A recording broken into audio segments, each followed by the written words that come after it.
Olá, tudo bem? Estamos começando mais um Empoderação. Empreendedorismo não é moda, é memória, transformação e, em alguns casos, também uma saída para a sobrevivência.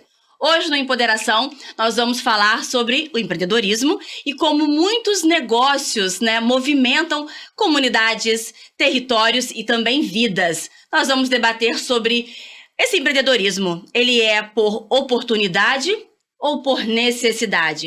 As pessoas pretas sabem lidar com as finanças? E para a gente abordar esse tema, eu tenho duas convidadas especiais que eu vou apresentar para vocês. Mas, vou te dar um recado. Esse tema é muito importante e impactante. Então, vem comigo, fica aqui, que você vai descobrir coisas que eu acho que você nem imaginava que poderiam fazer diferença para você. Empoderação. Empoderação. Vozes em ação. Em todas as plataformas digitais. Como vocês sabem, eu gosto de começar através do currículo mesmo, acadêmico, profissional, para mostrar para vocês que os nossos entrevistados, que as nossas entrevistadas, elas têm conteúdo, têm consistência, qualificação, além, claro, da beleza sempre, né, gente? Então, tenho aqui a Lica Oliveira, vou começar, hein?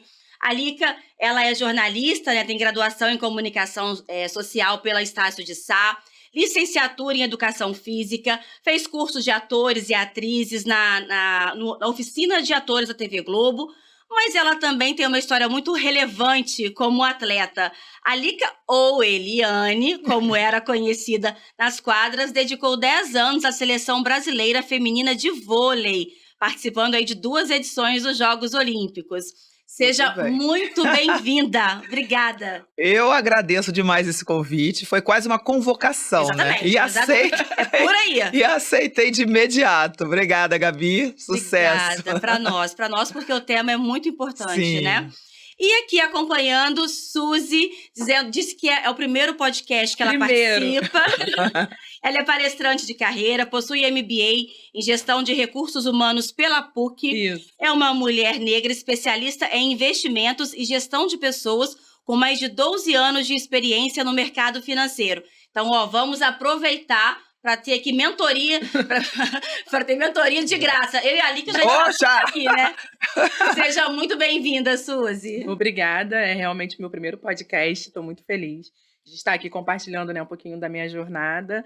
E eu acho que mudar o mundo é isso, é uma informação que a gente traz, uma dica, e essas pessoas vão compartilhando. Então, você que está em casa, pegue todas as informações aqui com a gente, compartilha com o máximo de pessoas, anota tudo. E a gente está aqui hoje para mudar o mundo de alguma maneira das pessoas negras e levar ali a importância da educação financeira também. Também, exatamente. Então, eu já fiz a apresentação formal aqui para falar que vocês têm propriedade no assunto. Mas agora eu quero que vocês se apresentem, como vocês se veem, como vocês estão no mundo e o que fazem por ele. Lica, por favor. Então, como você falou, eu sou Lica Oliveira, uma pessoa inquieta, no sentido quer dizer, eu me tornei uma pessoa inquieta porque a vida me pediu isso, né? Enquanto uma mulher negra... me pediu porque é uma questão de necessidade, né? Eu acho que eu aceitei os desafios, eu continuo aceitando desafios, porque eu acho que ser uma mulher negra brasileira no nosso país é você enfrentar uma estrutura que foi preparada para nós não estarmos em lugar nenhum, a não ser aquele pré-destinado, né? E que a gente vem rompendo aí muitas barreiras, com muita persistência, com muita resiliência. Mas é isso, e eu me encontro nesse lugar. Eu comecei jogando voleibol com 12 para 13 anos de idade, foram 21 anos jogando, joguei na seleção brasileira durante 10 anos, tive a oportunidade de conhecer muitos países, vou botar aqui entre aspas, né? Porque foram muitas quadras, muitos aeroportos, e é isso. Corrida, desde sempre. Exatamente. Então, assim, viajei bastante, conheci muitas pessoas, tive experiências e vivências maravilhosas enquanto jogadora de voleibol, 2 edições dos Jogos Olímpicos, então isso me deu uma vivência bem bacana, né? E na parte acadêmica, minha primeira faculdade foi de Educação Física, que eu fazia na Federal Rural. E como eu era uma jogadora da seleção brasileira, na época eu tinha 18 anos, estava pegando a primeira seleção adulta, porque teve seleção juvenil, algumas passagens. Então, na minha seleção adulta, eu com 18 anos, e fazendo Federal Rural, que na época era integral. Era de 7 da manhã, eu lembro, foi 2 vezes por semana eu pegava 7 horas da manhã e a última aula terminava às 7 da noite. E eu lembro que só nesse dia eu tinha que dormir na universidade, inclusive, né? Tinha lá o alojamento e tudo mais. Então eu fiz 1 ano e fiquei naquele processo de ficar trancando, né? Jogando pela seleção, até que fui jubilada, porque não dava mais para trancar. Mas eu sempre gostei muito do ambiente acadêmico, eu sempre gostei muito de estudar, de estar ali, entendeu? Para mim era uma curtição sempre. E aí eu fiz outras faculdades meio quebradinhas, inclusive comércio exterior já fiz. Meu Nossa! Deus! Olha, Ela é uma mulher know-how. múltipla. Sim, já fiz 1 ano. E isso por quê? Porque eu ganhei uma bolsa, não é assim? Eu ganhei uma bolsa de uma faculdade lá em São Paulo, na época eu jogava no Colgate Pão de Açúcar, e foram oferecidas bolsas, assim, para as jogadoras, para as atletas e tal. E eu falei, vou fazer. E lá só tinha administração, acho que matemática, economia, comércio exterior, entendeu? Humanas 0, assim, não tinha. E eu falei, e a minha área, educação física ou comunicação social, que Sim. mais tarde eu vinha me formar. Fonoaudiologia, cheguei a fazer também, fiz 1 ano de fonoaudiologia. Mas isso, a fonoaudiologia, porque eu sempre gostei muito da comunicação de voz, eu gosto muito de voz, sabe? Então, e aí, nada a ver, né? Mas aí eu pensei, sei lá, cuidar da voz, né? Pensei nesse sentido, eu sempre gostei muito de biologia, da parte de anatomia e tudo mais, eu falei, ok. Mas eu tô dizendo assim, os caminhos que eu tentei, os desafios. E tudo que foi aparecendo para mim, eu falei, vou buscar. Você dança, você canta, canto, você salta, salto.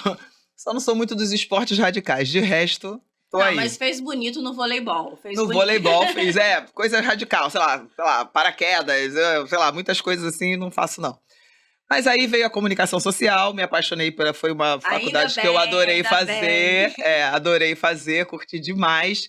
E tô aí, quer dizer, paralela à questão da faculdade de comunicação social, surgiu a oficina de atores da Globo. Porque por conta da comunicação social, que eu gostei do ambiente de estúdio, eu comecei a entender que eu gostava de escrever para TV, isso durante a faculdade.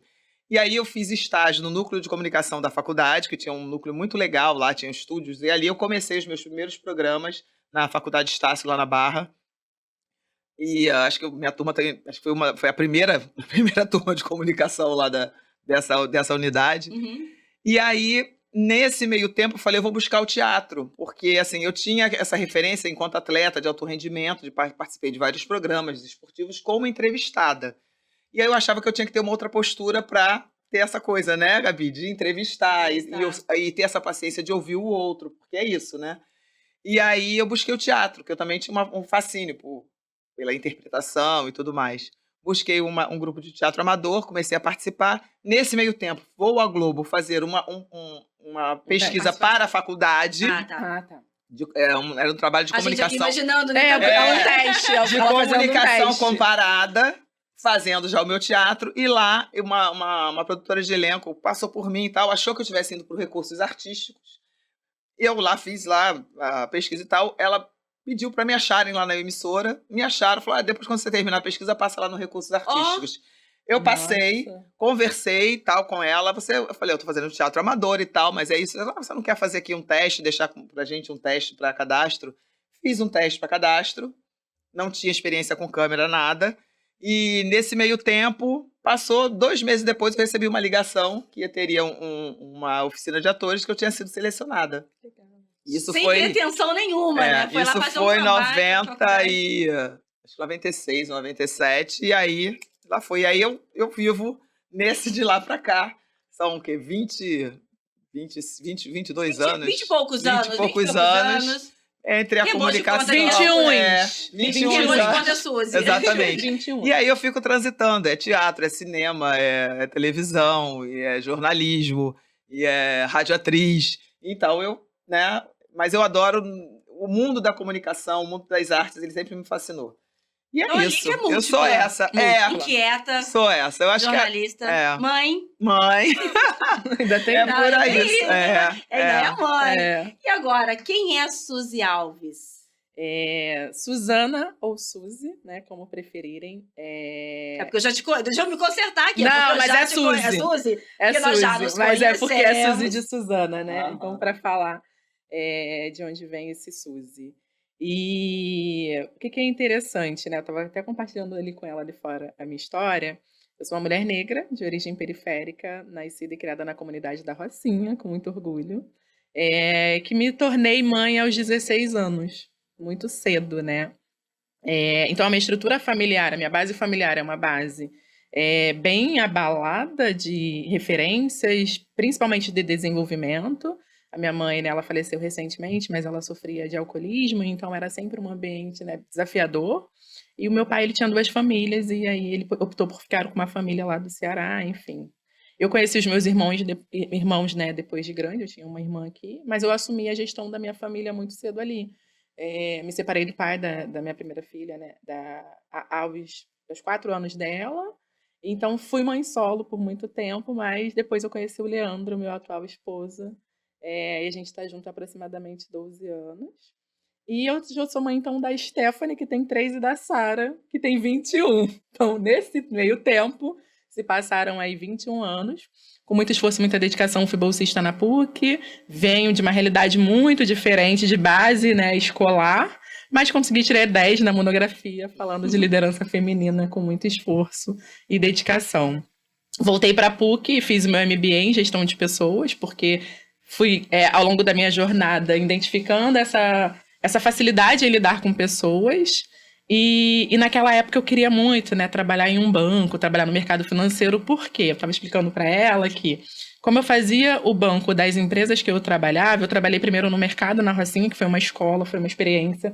Em mercado você aprende várias atividades, eu era caixa, escritório, frente de loja. Então foi uma escola mesmo de desenvolvimento Relacionamento, profissional. atendimento com as pessoas, né? Atendimento, responsabilidade, né? Porque assim, eu era muito nova e tem que chegar no horário. Então, naquela época, o meu patrão, ele me deu muito essa base sólida de responsabilidade profissional. Então, eu assinei minha carteira com 17 anos, né?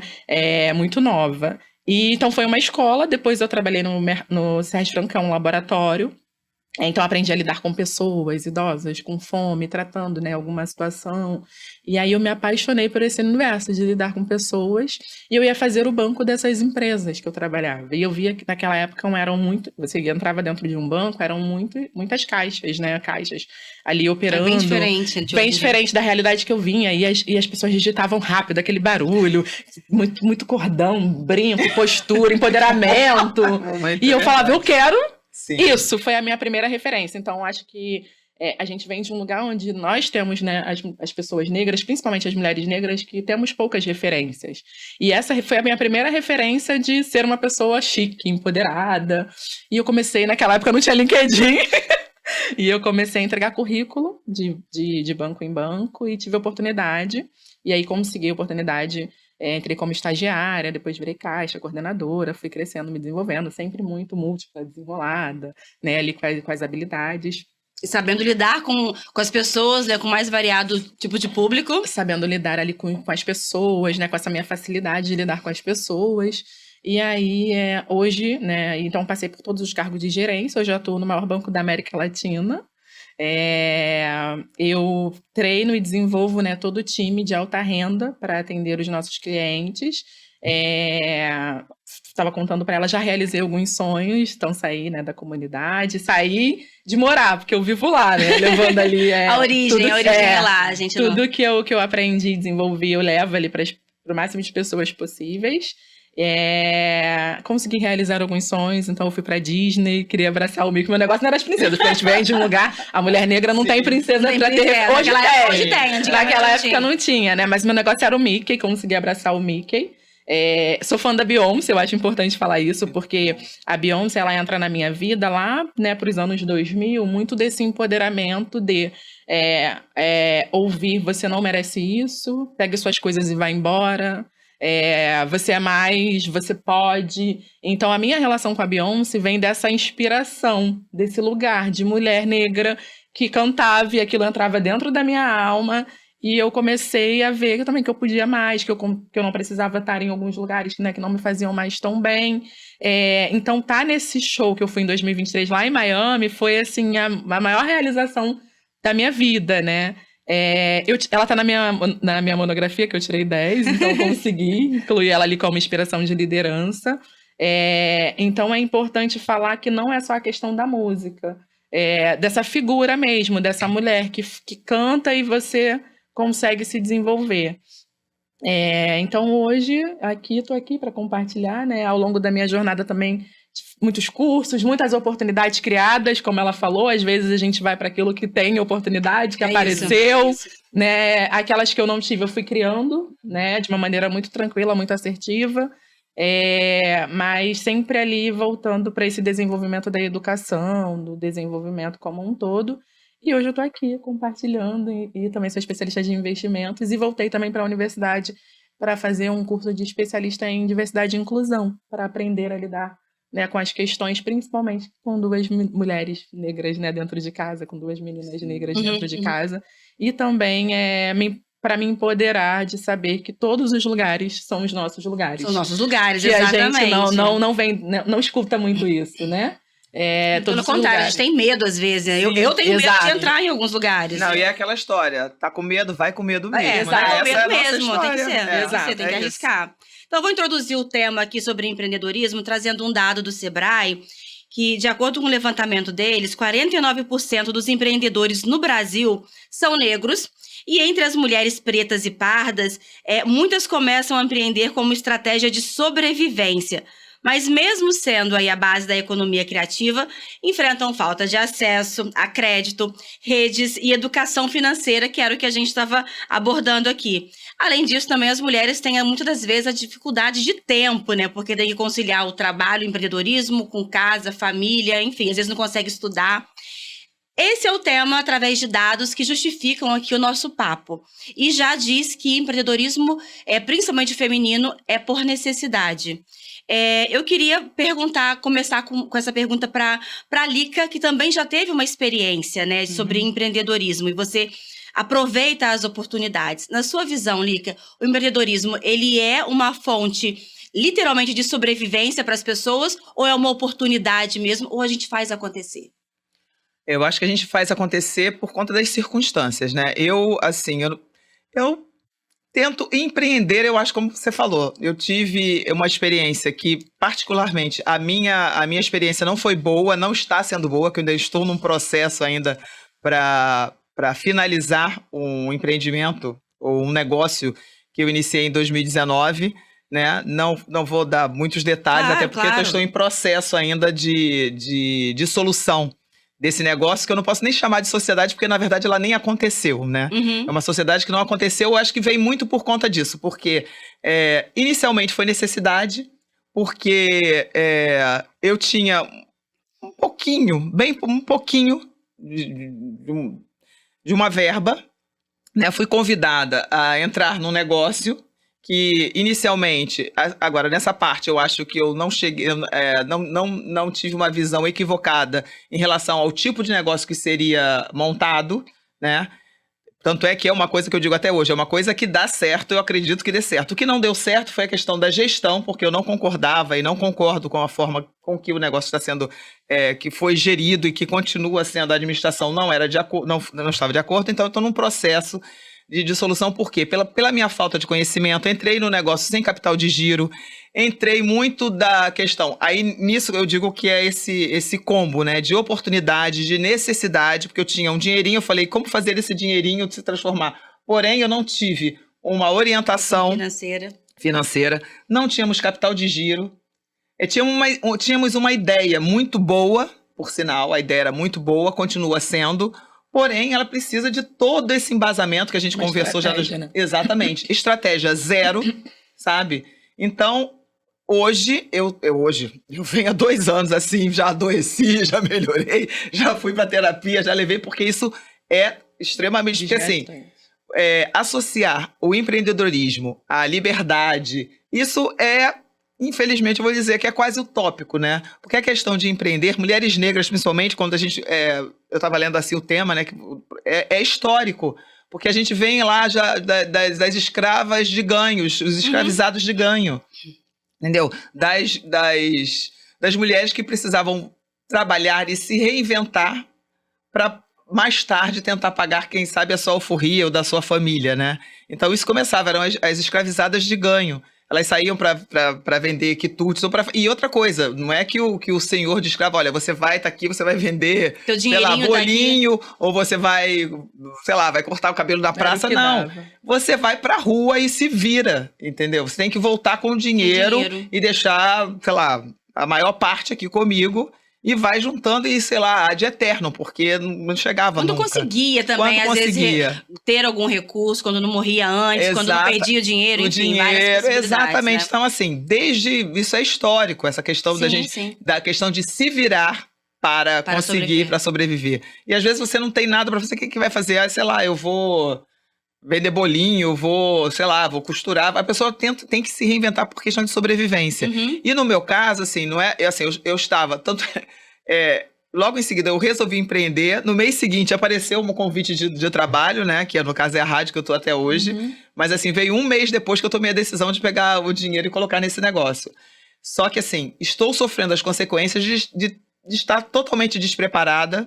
É uma coisa que a gente não aprende na escola também. Não aprende a empreender. Não aprende em casa. Não aprende em casa. É um tabu muito grande para a cultura brasileira falar sobre dinheiro. Falar Quanto sobre você ganha? sim. Porque assim, lá nos Estados Unidos é assim, eu vou ganhar, sei lá, $200 mil ano. Eles falam isso com uma naturalidade. É verdade. Nós temos aqui um pudor. Posso falar que Não sei quanto você vai ganhar, quanto você pagou. É quase uma falta de educação, entendeu? E a nossa falta de perguntar é uma falta de Não, educação. então, É isso, perguntar, né? Pergunta Nossa, se você está sendo perguntando. invasiva. Mas a falta de educação é a falta de educação financeira, que a gente não tem, Exato. inclusive, para abordar e discutir isso. Até pra discutir, até numa promoção com o seu líder, né? Exatamente. Na oportunidade, A você gente- nem consegue, você aceita o salário porque você não tem nem coragem. Vulneráveis, né? sempre vulneráveis. Perfeito, E perfeito. É, um boa tema colocação. que eu queria comentar que ela falou sobre a escravidão e principalmente do desenvolvimento da mulher como um todo no mercado de trabalho, é que as mulheres, né, elas começaram a ser inseridas, éramos cunhos de atividades domésticas e reprodução,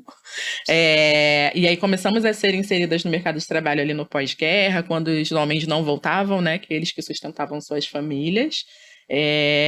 Só que essa história das mulheres brancas, né? A mulher negra, ela nunca saiu do mercado de trabalho. Ela foi inserida no mercado de trabalho por necessidade. Uhum. E a gente tinha muito essa questão da necessidade, que você falou, de fazer aquilo que dava. E muitas vezes éramos privadas também de cuidar das nossas famílias. Então, éramos para cuidar dos filhos dos senhores feudais, né? Aquela que era mais, que eles entendiam como mais bonita, era até colocada dentro de casa, mas ainda assim eram com vários desafios.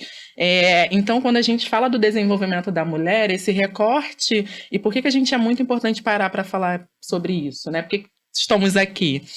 Porque esse recorte, ele é muito comum. Da mulher, enquanto branca, né, ter mais possibilidades, e a mulher negra que foi ali inserida de uma maneira obrigatória, praticamente, ela tinha que trabalhar. Hoje, quando a gente olha a nossa estrutura, principalmente Brasil, né, nós, mulheres negras, estamos mais em serviços domésticos, serviços de pesados mesmo. Mais braçais. Mais assim. braçais, porque tem todo o histórico de antes a gente não podia, quanto mulher não podia fazer nem nível superior. E as mulheres negras não podiam, precisavam de autorização, né? Quando as mulheres brancas... enfim, então tem todo um... então foi o que sobrou pra gente. E a gente acaba também romantizando muito essa força, né? As mulheres negras hoje do empreendedorismo que estão abrindo docerias, algo relacionado a vender uma roupa. Eu já vendi lingerie, já vendi Mary Kay, já vendi tanta coisa, né? Porque era a minha primeira experiência ali. Então, nós acabamos se tornando essa empreendedora já por necessidade. Mas com zero possibilidade de desenvolvimento, de estratégia, de capacitação. Como ela falou, nós não aprendemos na escola a educação financeira, nós não aprendemos na escola a falar sobre as nossas emoções, para saber o nosso lugar. Então, eu já tive, por exemplo, amigas próximas que elas tentavam ir para o mercado profissional, e aí quando tinha algum preconceito, alguma situação desconfortável, a gente desiste, porque o preconceito, ele começa pelo olhar, né? E você se questiona no sentido de, será que esse é meu lugar? Será que eu deveria estar aqui? E aí as pessoas vão para esse empreendedorismo muito ali, né, informal. Então, hoje, uma grande percentual de mulheres negras estão trabalhando de maneira informal. E o que é mais triste ainda? Que atualmente nós não temos muitos dados de recortes de gêneros por raça. Exatamente. Ou seja, a gente começou a falar sobre equidade racial de 2020 para cá, né? Quando aconteceu ali George Floyd, toda aquela questão ali que, precisamos falar sobre esse tema mais forte. Agora não dá mais, precisamos. Agora não dá mais. E aí começamos a falar sobre esse tema. E aí, de lá pra cá, várias ações. Eu tenho esperança, vai melhorar. Tem muita coisa melhorando. Não, tá melhorando, é isso, aos pouquinhos. Aos pouquinhos tá melhorando. Tem muita mulher, tem também mulheres negras com poder aquisitivo, a população de pessoas pretas com poder aquisitivo, né, de alta renda, aumentou. Então, tem melhorado algumas coisas, mas esses trabalhos informais ainda são, né, muito fortes. E nesse preconceito que elas desistem de alguma maneira, porque você olha e fala, não é o meu lugar... são as alternativas que elas possuem de fazer alguma coisa para vender dentro de casa, com os filhos, né? E aí depois você não tem a possibilidade de buscar um desenvolvimento. Seja, né? A gente fala muito sobre faculdade, mas desenvolver pode ser um curso técnico, pode ser ouvir um podcast, pode ser ler um livro, pode ser, de alguma maneira...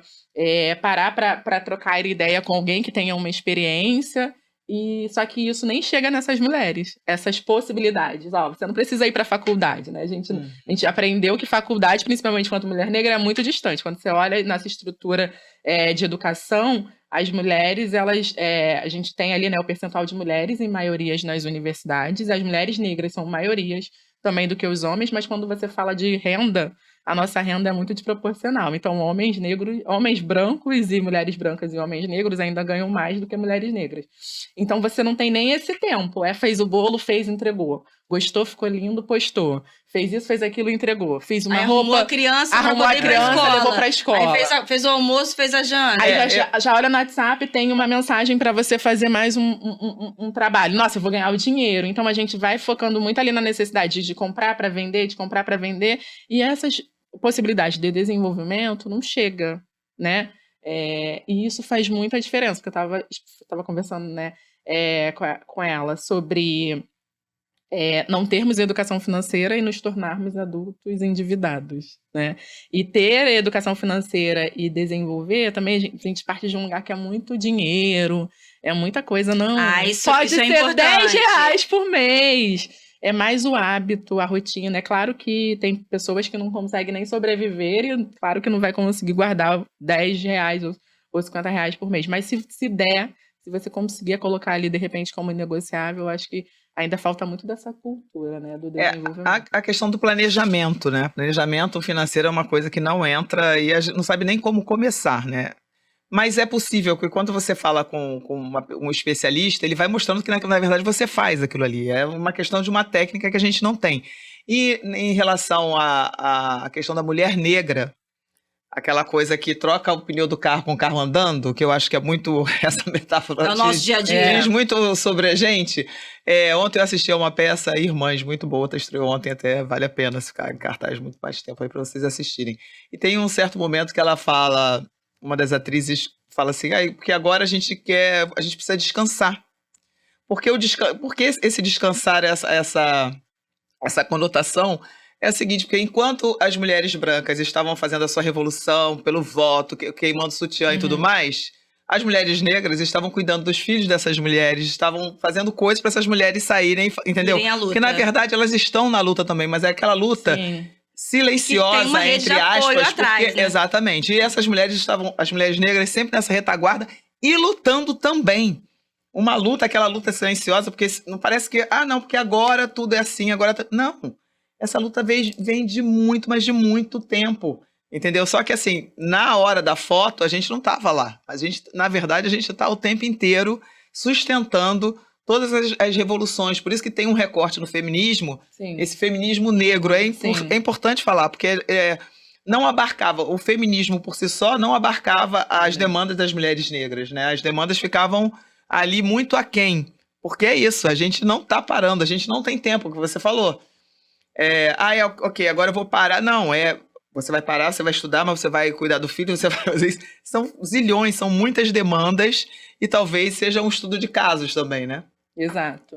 E aí, o que é legal também, né? A gente falar que a gente faz esse recorte da mulher negra, da mulher branca, dos homens negros, homens brancos, mas o que a gente quer é um convite para aliados, né? Então, independente, né, da sua classe social, da sua raça, eu acho que aqui é mais a gente traz essa discussão para um convite, que eu, enquanto mulher branca, o que eu posso fazer para as mulheres negras, né? Enquanto eu, homem branco, o que eu posso fazer? Como que a gente pode olhar para a sociedade? Por exemplo, eu trabalho no mercado financeiro já tem um tempo, né? E é um ambiente com uma característica muito específica. Que não é o seu, né? Que não é Em o tese. meu, né?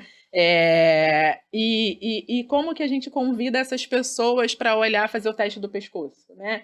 Para olhar para o lado e falar assim, nossa, será que tem alguma coisa errada aqui nessa sala? Será que tem alguma mulher negra líder? Será que quem são as pessoas que estão aqui? Por muitas vezes eu era a única mulher negra nos ambientes que eu estava enquanto mercado financeiro, né? Isso em qualquer nível de cargo. Hoje tem melhorado, tem mudado. Inclusive eu faço parte, né, de um programa de afinidade racial dentro da instituição que eu trabalho, que busca essa equidade e promove algumas ações ao longo do ano. E tem mudado, mas a gente tem pressa, né? É urgente. E um outro convite que eu faço de reflexão por quantos médicos negros eu fui atendido, por quantos professores negros, né, eu tive na universidade ou no MBA, mas quando eu vou em algum ambiente que tenha sempre serviços, né, mais comuns ali de servir, então a maioria são pessoas Onde negras. a gente se reconhece, a gente se vê, né? E nós somos maioria na nossa população no Brasil, então as pessoas negras têm um percentual maior do que as pessoas não negras, né? E se a gente está lá, foi o que sobrou, não é porque a gente queria. Pelo contrário, é importante fazermos aqui várias ações, levarmos para esses lugares discussões como essa, empoderamento, possibilidades. Eu faço parte de alguns projetos em que eu vou nas escolas municipais e faço atividade de leitura e educação financeira, é bem legal. São crianças, geralmente, de 10 a 15 anos, né? E ali a gente já começa a conversar com eles, eles fazem uma atividade de leitura. Depois que ele faz essa leitura, eles fazem um desenho do que leu. E aí a gente leva o dinheirinho sem valor e aí eles vendem essa leitura como se fosse o trabalho e eles compram um lanche. Então a gente leva o lanche, mas a gente não dá o lanche. A gente explica para eles como que a gente ganha dinheiro para comprar comida. De uma maneira bem... E aí, lúdica, bem né? lúdica. E aí nós falamos, o que você quer ser? Quais são as profissões? Na minha época eu não sabia nem quais eram as profissões que existiam. Eu não sabia o que era vestibular, o que era pré-vestibular, o que era universidade. Não tinha a mínima noção eu de achava comentar. que era a mesma coisa. Você pode ser o quê? Professora. Porque geralmente era o que a profissão que a gente tinha, né? Possibilidades, né? Que não apresentavam o cardápio de possibilidades para você. É uma coisa muito restrita. Isso. E essa consciência, né? Trazer as pessoas para falar sobre isso, para apresentar, pode mudar. Quando eu vou nessas escolas que eu saio de lá, eu tenho certeza, quando eles falam, eu quero ser uma astronauta, eu quero ser uma advogada, eles vão ser. Porque teve essa possibilidade de falar que muitas vezes a gente não escuta em casa. Por exemplo, a minha mãe vem de um lugar que ela não teve educação. Quando eu passei para a universidade, ela falou assim, pra quê? Vai trabalhar e estudar, você vai ficar mais cansada ainda, né? Então, a gente vem desse lugar enquanto eu fiz faculdade de uma faculdade elitista, né? Sendo bolsista. Quem tava ali ganhava uma viagem pra Disney, um carro, um apartamento. E o que você passava ganhou? pra faculdade, eu não ganhei nem parabéns. Não, desculpa, eu ri aqui. Não ganhei nem parabéns. É difícil. Não, a gente tá rindo porque é de nervoso. E eu penso sobre a questão da visibilidade também. Por quê? A sua mãe, talvez ela não tenha tido as pessoas Oportunidade. a oportunidade também estavam ao de redor dela, referência. referência, Ela ter tido uma referência de uma pessoa como você que estudou, né? E chegou em algum lugar. Porque o que chegava para ela o que falar, tem que ser artista, tem que ser jogador de futebol para saber. Se você não é uma coisa nem outra, então vai estudar para quê? Entendeu? Porque ela não conhecia histórias de pessoas negras que tivessem estudado, até porque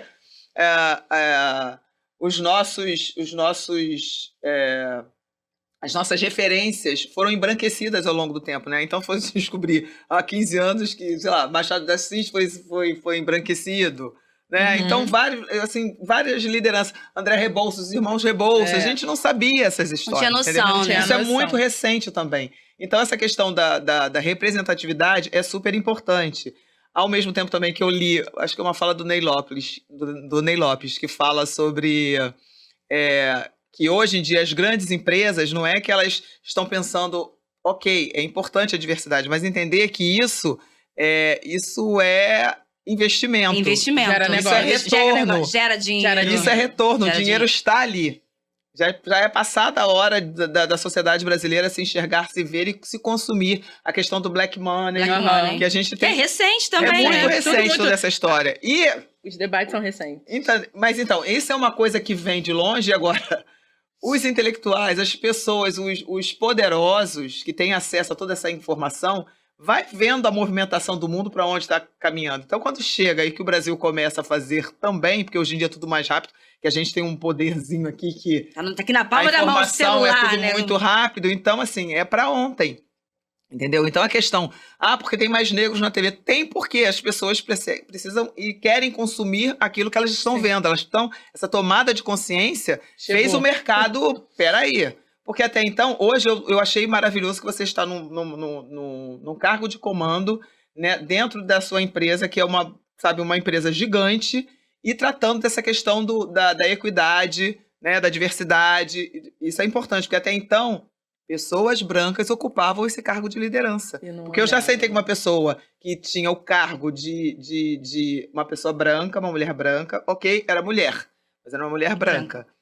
Me perguntando ainda se falava preto ou negro. E ela tinha um cargo de liderança. Assim, porque eu não sei se como é que eu falo? Eu chamo uma pessoa de preto ou de negro. Deveria ter se informado antes de... E ela tinha tem um cargo de liderança numa empresa, mas eu sei que era uma empresa grande, na questão de diversidade. E a pessoa faz uma pergunta sobre essa. O cargo dela era em diversidade. E ela me fez essa pergunta. Primeiro que não deveria estar lá por ser branca. Segundo que não está preparada para poder... Talvez e nem ser quis mulher, se preparar. só mulher, ela entrou, pegou esse entendeu, porque é o gênero. Mas é o que você falou, tem mas a questão racial. E é importante que tenha esse letramento racial nas empresas, entendeu? E eu vejo que isso é urgente, porque a gente lida... Às vezes eu tenho preguicinha, assim, sabe? Eu não deveria, mas é o tal negócio, não é todo dia que a gente tem que estar... Porque a gente sente isso, a gente tem que entender essa parte emocional também, que a gente está falando de uma parte que existe, lógico, uma teoria que está ali pautado, letramento, já está dizendo, letramento é uma parte teórica, mas a gente está trabalhando com a nossa parte emocional, porque nós somos pessoas negras. A gente traz uma dor ancestral, queiram ou não, vocês acreditem no que for. Eu não estou falando sobre religiosidade, estou falando sobre história, é fato, é ciência. Né? O que a gente estava falando aqui, de fato, você trouxe dados, né? Na questão da gente, que a mulher negra está na base da pirâmide, seja ela o serviço, seja ela nos serviços gerais, ou seja lá no cargo de chefia, ela está ganhando menos.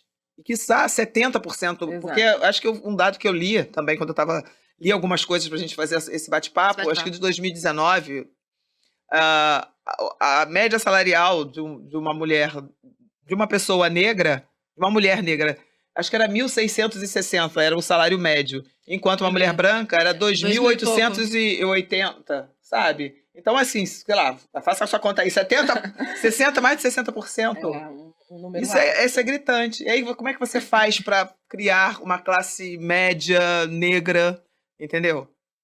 Quais são os seus... Enfim. Não é só isso. Tem uma classe média negra e a gente também tem dificuldade para poder... Uma bolha, né? É uma bolha para se manter. Eu lembro, até falando de empreendedorismo, eu lembro que eu ouvi a Thaís Araújo falando sobre o medo da escassez, né? Que ela tem uma entrevista falando sobre isso e ela nem vem de uma família de origem periférica, assim, tinha ali um certo recurso financeiro, mas ela fala, eu não dispenso trabalho. Eu não dispenso porque eu tenho medo de não ter. Falei, nosso medo, a gente vai com medo mesmo. É com medo, é sempre com medo. E aí, voltando a falar de finanças, de empreendedorismo, eu quero entender, assim, principalmente a parte da Suzy, né? Vou começar por ela.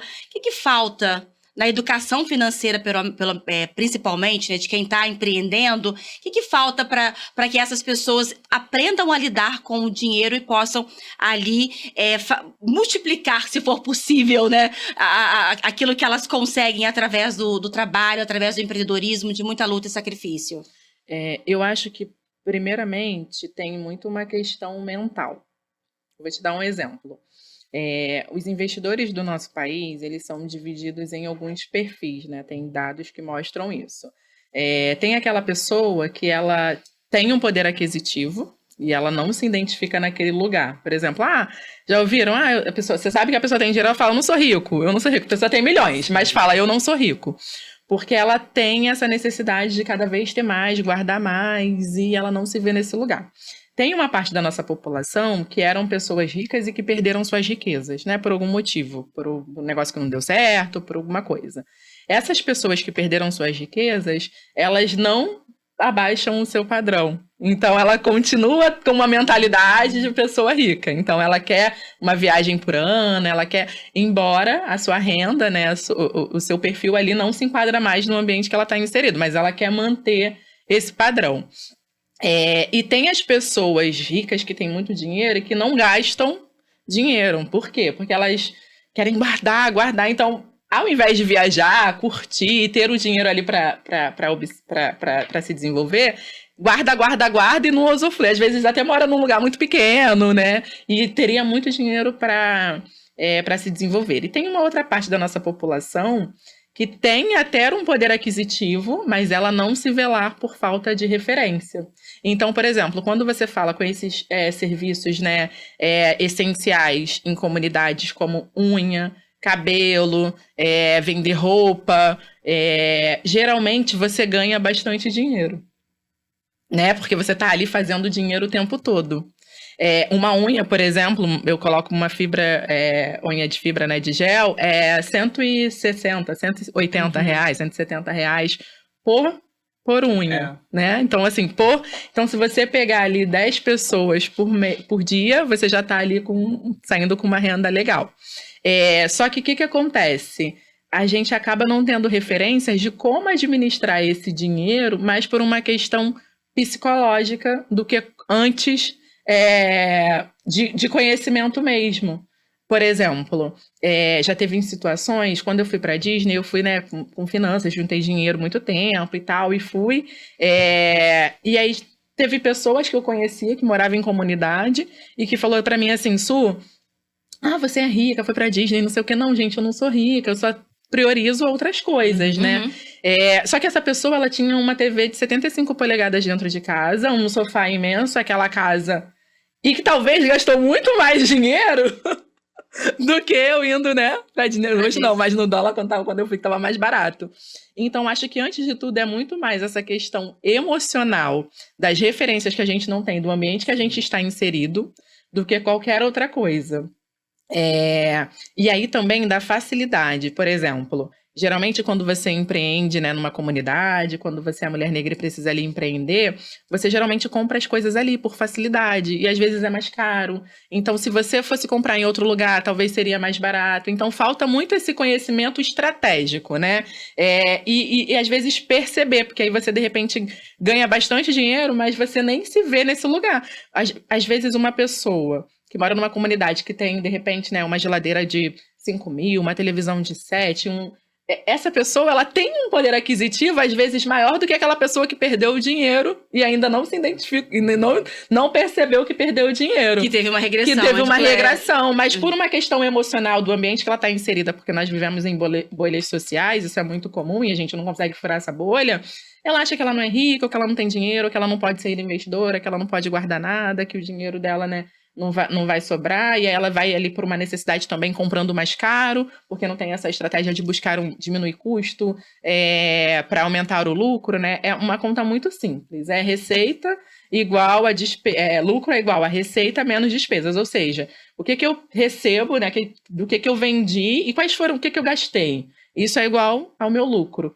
Então, às vezes, em alguns casos, a conta não bate. Mas na maioria das vezes a conta bate, só que a pessoa pega esse dinheiro e vai fazer outra coisa. E aí ela não consegue. Então eu acho que mais essa questão emocional, de pertencimento e às vezes tem recurso para sair da comunidade, para fazer uma viagem, para fazer. Só que isso não chega para essa pessoa, né? A bolha dela ali, as possibilidades são muito no viver o hoje. Vamos fazer uma festa, vamos para a praia e vamos beber, comer. É muito para essa necessidade do hoje, para o momento, né? E tem os entraves burocráticos também, que eu fico pensando que, por exemplo, se você tem um cartão de crédito, né? E sabe usar, né? Porque o cartão de crédito é também... É um perigo. É mais emocional, tá vendo? É a questão emocional. É de Às você vezes lidar tem com 10 isso. mil de limite. Exato. Mas Então, aí tá pagando por Recebe quê? 5, às Recebe vezes 5. tem limite de 10, ou recebe... exatamente, de como lidar com isso, porque essa falta de informação, porque isso acaba sendo um ciclo. Por exemplo, você tem o dinheiro, o que você vai fazer com ele? Não sei. Não sei. Exato. Entendeu? Aí acabou. É isso. Já acabou pra você. Eu tenho dinheiro, a geladeira custa tanto, dá pra comprar. E é o que a gente entendeu, é uma coisa imediata, não é um planejamento. Olha, se eu não pegar, dá pra eu pegar a geladeira, o rádio e uma panela, se você se planejar, se você souber, entendeu? Tem uma Parcelar aos pouquinhos, orientação. guardar o dinheiro, dá pra você comprar 3 coisas. Nem precisa de uma TV de 5 mil. Exato. Às vezes não precisa de uma TV de 75, porque... As perguntas né? que têm que ser feitas, entendeu? Igual, por exemplo, na parte do teatro, né? Vou montar uma peça. Por que você está montando essa peça? Pra que público? São perguntas que a gente responde pra ver se aquilo... Porque tem coisas que te encantam num momento, mas isso aí é importante. Porque o teatro, né? Eu tô falando agora, tô mudando assim radicalmente, mas eu digo que eu penso que é a mesma coisa. São perguntas que você tem que fazer. Tem 3 perguntas. É como lead, nosso lead no jornalismo, lead, né? entendeu? Por exemplo, as perguntas tem passo a passo. Perguntas são coisas essenciais, por favor. Agora, façam essa pergunta. Sim. Aí quem tá em casa, Por favor. faça essa pergunta pra você. Eu estou caminhando na rua, vi uma blusa linda, branca. Vou dar o exemplo aqui da Gabi que tá de blusa branca. Vi a blusa linda, branca. E aí, eu olhei essa blusa, eu gostei muito dessa blusa. Primeiro, eu preciso dessa blusa? Eu não tenho uma blusa branca. Eu preciso. Ok. Eu quero muito. Quero muito. É da moda, é a blusa Era da moda. Mas eu posso? Não, eu não posso. Se alguma das respostas for não, eu quero, eu posso, eu preciso, não compre, né? Eu posso. Tem alguma ali a possibilidade de comprar, não tem problema, eu compro. Porque a gente também vive muito, principalmente nessa geração de influência, muito comparação. Muita comparação. Às vezes eu quero ter o que o outro tem, eu quero ter porque o outro tem, eu quero ter a geladeira tal. Eu não tô falando aqui que a gente não pode ter coisas boas, e pelo contrário, a gente precisa ter coisas boas e a gente não aceita menos do que merece. Mas o ponto o que eu priorizo? O que é importante para mim? Às vezes vou dar aqui um exemplo, né? Às vezes você não compra, por exemplo, uma lata de leite Ninho, que ela é mais cara. O Ninho é mais caro, né? A Nestlé é mais cara. Mas daí você compra a cerveja tal, ou gasta com a roupa tal, ou compra não sei o quê, que talvez é mais caro do que... Então não é que você não pode comer um leite Ninho que é uma coisa boa. É porque você prioriza outras coisas. Então, acho que essa consciência é muito importante, mas também, quando a gente fala de educação financeira, né? Nós não aprendemos isso na escola. Então, fiquem calmos, porque bate muito esse desespero, essa ansiedade. Busquem esse conhecimento de uma maneira muito tranquila, muito assertiva. Tem muitos canais hoje também tem que tomar muito cuidado por conta da questão da informação, porque somos bombardeados de informações e não sabemos lidar com isso. Mas tem canais que ensinam como cuidar das suas finanças. O acesso às informações, ele está muito comum hoje, que na nossa época, né, antigamente, não tinha muito isso. Então, acho que mais essa mudança do modelo mental é extremamente importante, de parar, organizar suas finanças, entender quanto que você recebe, porque quando você recebe ali na mão no dia a dia, você já gasta, já compra, então você nem sabe quanto você recebe.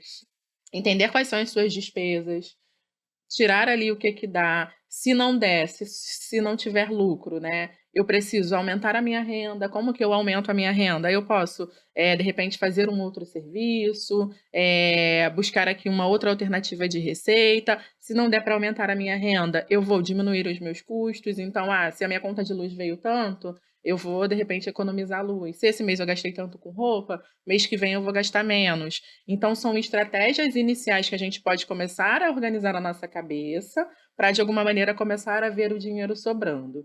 Quando o dinheiro começar a sobrar, a estratégia vamos começar a guardar um pouquinho. O banco, né? Quando a gente fala de banco, é legal eu falar aqui de banco. O banco ele tem uma estratégia muito clara de receita, que é pegar o dinheiro do investidor e emprestar para quem precisa de dinheiro. E por essa transação, ele paga algo para o investidor, mas ele também fica com uma parte do lucro. Né? Vou dar aqui um exemplo bem simples. Eu sou o banco, você é o investidor e você é a tomadora. Você tem dinheiro para investir e você precisa de dinheiro do banco. Então, eu pego e você fala assim, banco, eu tenho R$10, você vai me dar quanto por esse dinheiro? E aí eu deixar aplicado, pra eu deixar aplicado com você. Então, eu vou te dar, Gabi, R$5. Então, a Gabi me dá 5 e eu dou R$5 para ela. Só que aí, ela precisa de dinheiro. E ela me fala, banco, eu preciso de R$10 emprestado. Você me empresta? Eu te empresto. Mas para isso, eu vou te cobrar 7. E aí eu pego os R$7, tiro os R$5 que eu dou para ela e sobra 2 para mim. Então, é uma conta muito clara, né? Que lado da sociedade eu quero estar? Do lado que empresta dinheiro pro banco ou do que pega dinheiro com o banco emprestado? Então, acho que é essa consciência. Então, às vezes, a pessoa tem limite, tem o recurso, só que ela não para fazer conta. Eu não estou falando aqui para mudar a rotina, eu também sou mãe, eu tenho 2 filhas, e é bem desafiador, né? A mulher, geralmente, tendo ou não filho, né? Também tem mulheres que não são mães nesse ramo. Mas, de repente, uma vez no mês, para começar, para fazer suas contas. No mês seguinte, daqui a 15 dias eu faço de novo. E eu vou colocando na rotina, porque também traz esse negócio da utopia. Ó, da noite pro dia você vai ficar rica, você vai guardar dinheiro, tem que ser muito e vai dar tudo certo. Não. Eu tinha alguns momentos, sabe, que eu tinha dificuldade do confronto com a realidade. De botar no papel. Mas isso é importante. Eu chegava e falei assim, não quero nem ver. Eu tentava fazer isso na minha cabeça, porque eu não queria nem ver. Se sabotando. Se sabotando. Porque assim, eu não queria nem ver. Eu sabia, entendeu? Eu escutava lá, né? Eu falei, ok, aí eu começava, falei, gente... É muito mais mental, tá vendo? Não, mas isso aqui não vai... E eu falei, gente, eu não quero nem ver. E aí eu me enrolava toda, porque eu já não ia pro papel... Falava, não, você organiza. Eu falei, gente, eu tenho que ser, mas esse confronto aqui, essa realidade é dura demais. Não, e aí você também, você trouxe que colocou todos os seus investimentos ali. Então, assim, é todo o trabalho. Não pode. Uma dica importante. Olha aí. Uma dica importante. Eu quero abrir um negócio, eu quero investir, né, ali, aumentar o meu patrimônio, ou investir em uma panela nova para fazer o doce dessa maneira. Nunca é 100% do seu dinheiro, né? Por quê? Tem o risco do negócio não dar certo. Né? Tudo na vida é um risco. Todo investimento tem um risco. Mais conservador que seja, ele tem um risco. Então, tem a estratégia de não dar certo. Então, o ideal é usar um percentual seu e um percentual pode ser o limite do seu cartão de crédito, porque aí você consegue parcelar. Pode ser um empréstimo para investir no negócio que você faça no banco, e de repente, por exemplo, se ela não tivesse investido tudo, ela teria um prazo ali para continuar pagando, se organizando, né? Ou então, eu não quero pagar juros, eu não quero, o cartão de crédito não tem juros, mas eu não quero pagar juros, eu não quero. Espera um pouquinho, né? Se organiza mais um pouquinho, vê o que vai dar. Organiza tantos %, não leva tudo. Eu tenho tanto, não vou botar tudo. Entra com um percentual, é o máximo que eu tenho. Porque na cabeça da gente, eu tenho tudo e vou dar tudo. Ela deu tudo porque ela tinha a mentalidade de dar tudo. Se ela tivesse 30% desse valor, ou se ela tivesse tudo e falasse, eu vou dar 30% desse valor, ela daria 30%. Mas a mentalidade dela não, eu tenho isso, tudo. Eu vou dar tudo. Então, o meu erro não foi nem assim, por exemplo, eu tenho 10... Eu tenho 10, vou botar 10. Gente, o papo tá ficando animado aqui. Não é erro, não. É aprendizado. É aprendizado. O aprendizado. Porque a gente fica muito nesse lugar, né? De errei, deu errado. Com parênteses, que eu gosto de falar bastante coisas. Errar também faz parte. Porque é com o erro que aprende. Então, daqui a pouco, o seu próximo negócio, você já vai ter outra visão, outra experiência, entendeu? Vai ser um sucesso, com certeza. Nessa questão de tirar Na verdade, assim, eu tenho 10, não vou colocar os 10. Só que eu acho que faltou orientação. Olha, nesse momento você coloca 30, coloca 40. Eu realmente lá, botei 7, deixei 3. Só que assim, esse percurso, tem várias coisas acontecem, né, entre obra até a inauguração e depois da inauguração. E aí eu acabei usando aquilo que eu achava que seria o suficiente para fazer. E na verdade, nunca foi suficiente. E foi tudo. Entendeu? Então é complicado. É necessário planejamento, é a palavra-chave dessa. E para começar, colocar no papel. Lica, na próxima, colocar aqui no papel. Na verdade, como funciona para você? Tem gente que vai ser o papel, tem gente que vai ser uma planilha. Pra mim é o papel. Pra mim também é o papel. Uhum. Pode ser um aplicativo. Hoje em dia, né, tem muitos aplicativos ali que você baixa rapidinho de receitas e despesas, identifica o seu lucro. Pode ser um papel de guardanapo, né? Eu tô ali. Eu acho que mais como funciona pra você, Sim. né? Mas tem que ter esse controle, tem que ter essa administração, pelo menos de quanto você recebe e de quanto que você, de alguma maneira, tem ali de despesas mensais. Uhum. E despesas mensais, né, quando a gente fala do empreendedorismo, às vezes é o gás que você usa, a conta de luz que você usa Que naquele... mistura muito também, né?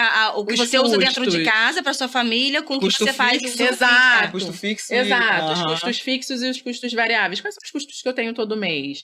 Porque você acaba não colocando, né? Isso também dentro ali do seu negócio, desse momento. E é importante você identificar quais são os seus custos, exatamente para os momentos mais desafiadores, você vê o que dá para diminuir.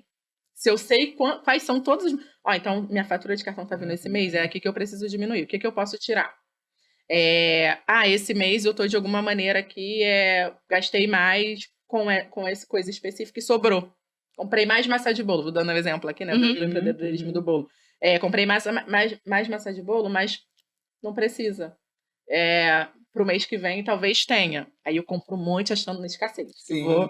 E é um dinheiro que, de repente, você pode guardar ou investir em outra coisa para aumentar o teu negócio, para expandir, para entregar em uma outra área. Essa visão 360, eu tô aqui. Eu posso ir para cá? Eu posso agora trabalhar aqui? Essa expansão também dessa visão de como que do meu negócio eu faço ele crescer, né? As pessoas ricas que têm muito poder aquisitivo, elas desenvolvem assim, Uhum. fazendo o dinheiro delas crescerem através desses negócios. Então, no início aqui do nosso papo, há quase 1 hora, a gente falou, e aí, como vai ser o tempo, como que a gente vai medir, enfim. Gente, nós estamos aqui dando dicas, compartilhando histórias, vivências, mas o nosso tempo está acabando. Tá bom. Então, eu quero pedir para a Lica primeiro aqui, né, já que Suzy encerrou aqui essa fala, você com a experiência de vida que você tem, profissional, acadêmica, financeira, uma mulher de sucesso, mas teve ali também o exemplo que você trouxe de um investimento que acabou não sendo, dentro do empreendedorismo, não sendo adequado. Qual é o conselho, a dica que você dá para quem está começando a empreender agora? Eu acho que eu aprendi muito na questão, a palavra é planejamento, estratégia, procurar orientações de especialistas, entendeu? Sem sombra, porque o seu sonho é enorme, o seu sonho pode ser lindo, como eu não acho que eu sonhei errado, entre aspas, eu acho que super funcionou a ideia do negócio em si, maravilhosa, continuo apostando, se me oferecessem eu faria de novo, só de uma outra forma, consultando um especialista, fazendo uma questão, estrategiando melhor, entendeu? Porque eu acho que é isso. Então, meu conselho é esse, e eu vou passar a bola para a Suzy com uma perguntinha, né? Porque já que a gente fala, você vai falar sobre isso, mas também a pergunta, sei lá, se eu tenho R$10, se eu tenho R$100, se eu tenho R$1. Hoje em dia, o que a gente tem de investimento, né? Temos a poupança, velha e boa poupança, temos, sei lá, fundos disso, fundos daquilo. Quem tem aquele seu dinheirinho, vamos pensar, né? Pegar essa dica, né, Gabi? Por favor. Tem uma dica bem legal Aham. para finalizar. Eu acho que hoje os bancos, né? Hoje nós temos o acesso muito democrático mesmo a vários bancos digitais ou bancos grandes. É mais fácil de abrir uma conta. Você entra num aplicativo, abre uma conta e faz. E os bancos começaram com uma estratégia bem recente, bem legal, que se chamam caixinhas. Pode ser cofrinho ou caixinha. A maioria dos bancos hoje tem. Essa caixinha, esse cofrinho, ele vai acompanhar a nossa taxa de juros da economia. Então, no Brasil, a gente tem uma taxa de juros. Hoje, essa taxa de juros ela é 15% ao ano, né? Que é uma taxa de juros alta. Mas para a pessoa que empresta dinheiro para o banco, que está lá do lado, é bom, porque ela tem um rendimento maior sem correr tanto risco. Esse investimento é conservador, então ele tem uma estratégia bem conservadora, então você não vai precisar correr muito risco. Ele é coberto pelo FGC, que é o Fundo Garantidor de Crédito, até 250 mil. Então, se o banco quebrar, se acontecer alguma coisa, você está até esse valor coberta, né? E aí você começa pela caixinha, e você vai ver a mágica dos juros sobre juros. Então, eu coloco R$10 na caixinha. Do cofrinho, na caixinha, geralmente vem assim nos nomes dos bancos, né? Coloco R$10. No mês, em 30 dias, vai render... Hoje, no nosso cenário econômico, com essa taxa de juros, vai render 1%, um pouquinho mais de 1%, né? E aí eu coloco 10, vai render 1%. Só que no mês seguinte vai render 1% sobre 11, que ficou, né? Ganhei R$1. Uhum. E aí ficou 11. No mês que vem vai ser sobre... E assim vai. Então vai ser juros sobre juros. A poupança não é uma estratégia legal, porque ela está com uma rentabilidade menor do que esse investimento que é mais conservador. Então começa pela caixinha, coloca R$10. Depois de um mês você vai ver o dinheiro trabalhando para você, você nunca mais vai querer tirar. Tem imposto de renda, que é o imposto do governo, quando a gente resgata. Quanto maior o prazo, menor o imposto. Começa em 22,5 e termina geralmente ali em 15. No entanto, quando você resgata, já é livre desse imposto. Então, por exemplo, eu coloquei R$100. Ao final de um mês, rendeu 10, eu fiquei com 110.